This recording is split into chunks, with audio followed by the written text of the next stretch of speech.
Welcome to the WolfPack Sports Wire, a podcast from the athletic department at Whitefield Academy. Whitefield Academy is a Christ-centered pre-K through 12 college preparatory school located in Smyrna, Georgia.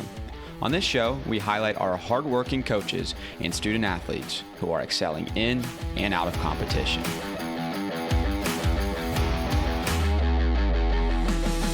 Welcome back to the WolfPack Sports Wire. I'm your host, Jack Hunter.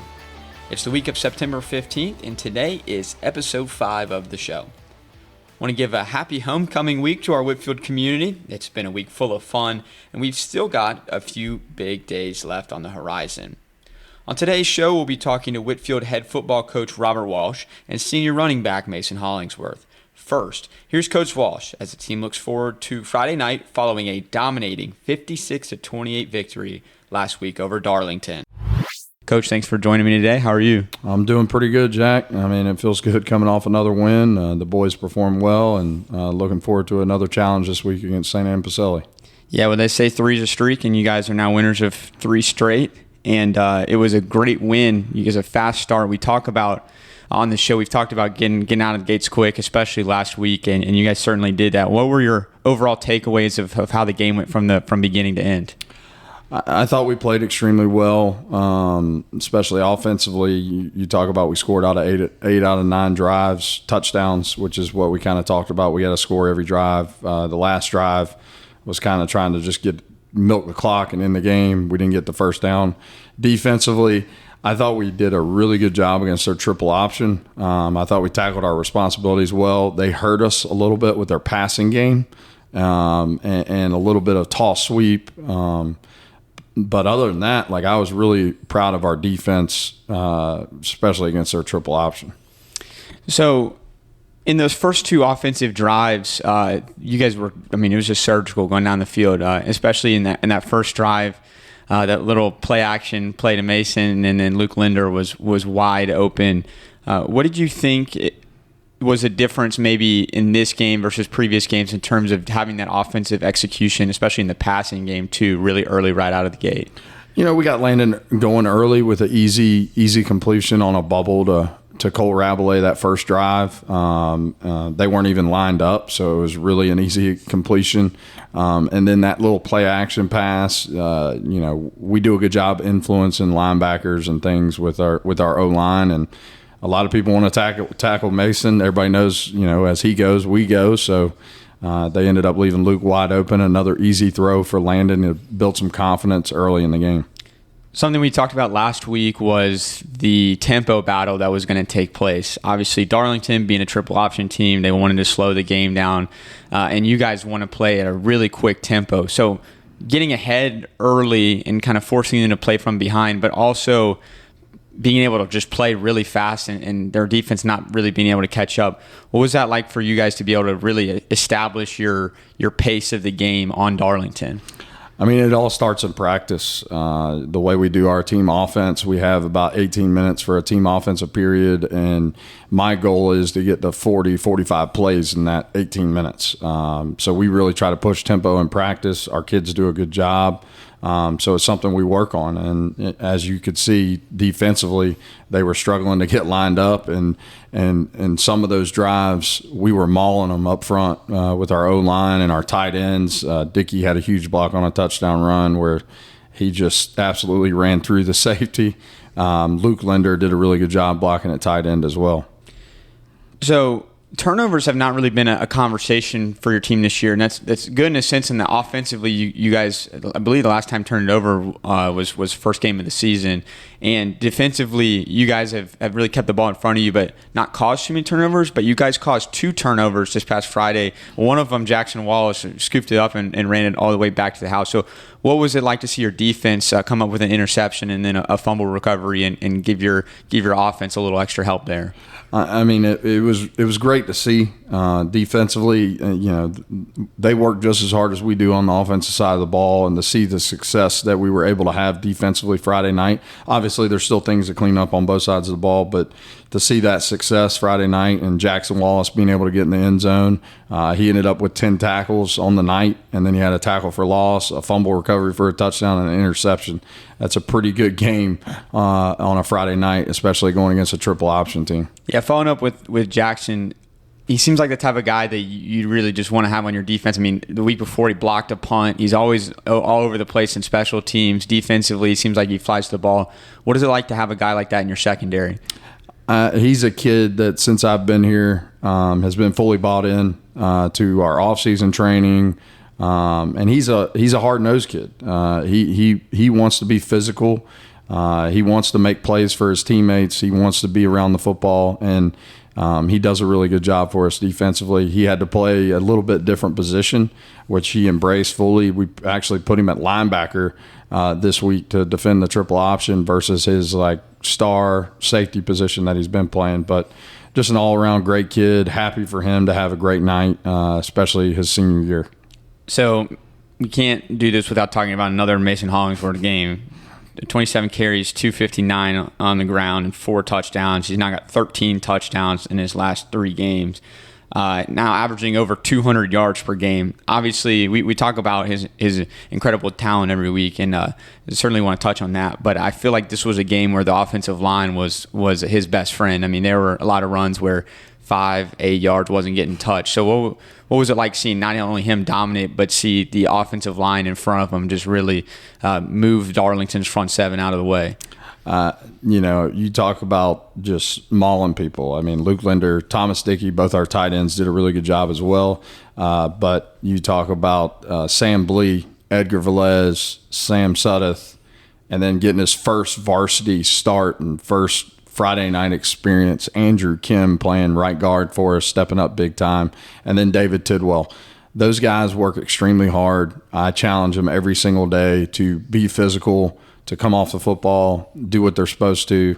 Those guys respond night in and night out on Friday nights. I'm extremely proud of that group. I'm actually in the process of grading them out right now, and I'm going to run out of gold stickers. I got to order more, that's for sure, because how physical they were Friday night. As a staff, you guys have done an effective job of taking advantage of teams really hyper-fixating on Mason. I mean, the 2 plays that I think of from the Darlington game was a Linder touchdown, and then the Thomas Dickey play action pass inside the 10-yard line for a touchdown. But there's plays throughout that are affected by that. So as a staff, how have you guys tried to recognize that, yes, we should use Mason a lot, but then also figure out how to kind of scheme other guys open off of the fact that that other defenses are going to focus on Mason? Yeah, I think that's something we spend time on Sundays when we're up here. Coach Bell, Coach O, Coach Mayer, and Coach Manning are in that offensive meeting with me. They do a really good job of bringing ideas and new things to try to influence the other team's eyes with Mason and our run game and get the ball in space to Cole Rabelais, Parker Shim, Luke Linder, Harrison Brantley, those guys that are working hard blocking on plays but finding ways to get them the ball. We did that with Cole on Friday. I think he caught 3 bubbles. He ended up with I think 4 catches. For 109 yards, and 3 of those catches were bubbles where they just tried to load the box, and Landon saw that they were loading the box and threw the bubble out there.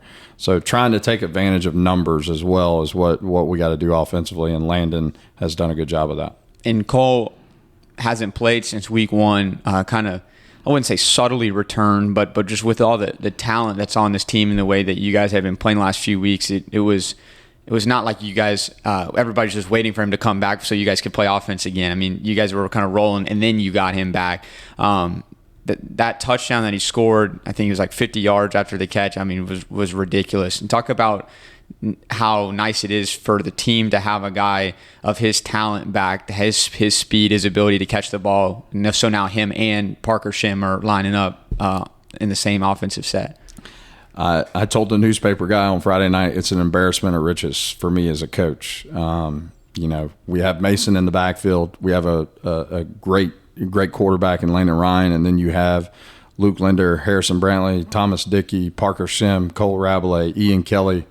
I mean, you decide who you want to cover. That's what it's a challenge for the defensive staffs I think we're facing, to try to figure out, are we going to load the box and stop the run game, or do we need to make sure, number 1, number 2, number 11, number 16 don't make plays behind us. I think if I was preparing for us, it would be extremely challenging. I think it's just an embarrassment of riches, and been blessed to have these guys in our offense. Yeah, before we get to St. Anne-Pacelli, I do want to ask, so this week kind of going into another game this Friday night, what are some things that you have seen from the Darlington game, or you have seen from earlier games, that you're still trying to get your team to improve upon as you guys go further into the season? Offensively, it's finishing blocks. Like we're doing a good job of being physical at the point of attack, but I really want to see us finish blocks on the offensive side of the ball. Defensively, it's tackling. Continue to work on those things. This game's about blocking and tackling. If you can't do those two things, it don't matter what you scheme up. So we got to continue to work on the fundamentals and continue to get better at those things. All right, your opponent this Friday, St. Anne-Pacelli, you guys beat them last year 27-15 on the road. They come in with a 2-2 record. What do you anticipate this matchup being like this Friday? What are some things that they're going to do well that are going to challenge you guys? Last year that was a very tough game that we played down there. Pacelli, they're going to be extremely athletic. They're fast. They run to the football defensively very, very well. I think they're going to try to take Mason away. We're probably going to have to throw the ball a little bit and make plays in the air this week. I got on here, for our keys to victory. Obviously, number 1 always on our offense is going to be physical. And then number 2, I actually put hungry. We got to remain hungry. Every Friday night is another opportunity. We've played, 4 games now. We only have 6 more regular season games left. And then tempo, and then no turnovers and no big penalties. That's the big thing on offense. And then defensively, it's going to be tackling these guys in space, getting pressure on their quarterback when we need to. They have some fast receivers, and they try to throw the ball down the field. Yeah, it's obviously exciting that you guys have put up some big numbers offensively. You guys have won a few games straight. And I guess it can be kind of easy, at least for people on the outside, especially to kind of look forward to the season, say, well, what could we do later in the season once it gets to playoffs time? How do you keep your players, some teenagers, high schoolers, how do you keep them focused week to week on the assignment at hand, playing day to day, week to week, and instead of kind of getting their eyes a little too far down the schedule? I told our coaching staff yesterday in our meeting, just we gotta keep these guys humble. We got to continue to coach them hard. We got to continue to allow them to have a chip on their shoulder and remain hungry. We haven't reached any of our goals yet. We haven't even reached region play yet. We start that next week. So, it's continuing to keep them humble, coach them hard. Continue to develop fundamentals and get the chip on their shoulder. All right, Coach, appreciate your time. Good luck this Friday. I appreciate it, Jack, and go Pack. Our next guest is Mason Hollingsworth. Mason has established himself as one of the best running backs in the state, as he's averaging 205 rushing yards per game and has scored 13 touchdowns in his last 3 games. He's helped Whitefield to this hot 3-1 start and is a weekly feature on opponents' scouting reports. Mason, it's great to have you on. How are you doing? Thank you. I'm doing good. So everybody, when you play football, you say you remember your senior year of high school. Regardless of what's going to happen the rest of the year, as it stands right now, how much are you enjoying this team and the start that you guys have had? Definitely been my favorite year of football so far. Just being able to play all 4 years with my guys from freshman year and still have that same connection we had freshman year to now. It's just unimaginable. I couldn't ask for more. That's great. So I'm going to brag on you for a little bit. You're averaging over 200 yards per game on the ground so far this year. You scored 13 times in the last 3 games. What do you think has been the key for your explosion this year here in your senior year? First and foremost, just shout out my O-line. Without them, I wouldn't be able to do anything. So shout out them for working hard every day. And then just for me personally, I've been working just as hard, just getting better because as of right now, I have no college offers, so that just pushes me even more to, be the best I can. Yeah, so I want to follow up on the offensive line part. What's your relationship like with those guys? I know there's been some games where, they have given you some big holes to run through. Yeah, so I can't take them all to dinner yet, but if I could, I would. Those are my guys. Talk to them every day. They're just my best friends, really. So the team is off to a 3-1 start, 3 straight wins in a row. What have you seen from your teammates and your coaches that you guys have been able to really put together some good football the past few weeks? I think that it's not as much as the coaches like being hard on us, but more the players setting the standard that we know we have. So just the players, like the older guys, even the younger guys, holding each other accountable, and we just all play together. So. Yeah, a lot of people see you guys playing on Friday nights.